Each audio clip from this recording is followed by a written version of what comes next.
કાલે મમ્મીના ઘરે આટો મારીને સીધા આવી ગયા ક્યાં? અરે અનિલભાઈના ઘરે સોડા પીવા. વાવ, મજા આવશે. અરે આ માસી છે ને મારા બહુ વિડીયો જોવે અને અનિલભાઈ છે ને ઈ રાજના ભાઈબંધ છે. સોડાથી કામ હાલી ગયું હતું પણ આ ભાવાભાઈ છે ને ઈ સમજ્યા નહીં. મારે ભાવું રાજને મારા હાથની સા પીવડાવી છે. પછી એને નકરા દૂધની બનાવી અમારા બધા માટે, પણ અમારા બધા કરતા તો છે ને જાજી સા ઈ પી ગયા, તોય પાછા ઈ એમ કેતા થા કે હું સા પીતો જ નથી. શાબાશ. અહીંયા આ લોકો છે ને અમને જાવા ન દીધા. વાતો એની પૂરી થાય એમ હતી જ નહીં.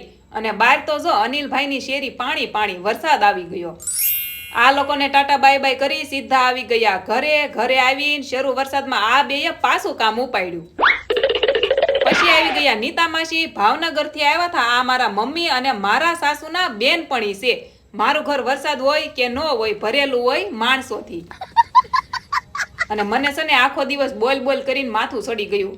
હાલો હાલો આજ કમેન્ટમાં કહેજો તમારા ભાઈબંધ તમારા માટે સા બનાવે કે કેમ. તો મળીએ નેક્સ્ટ વિડીયોમાં. જય દ્વારકાધીશ. Like share subscribe.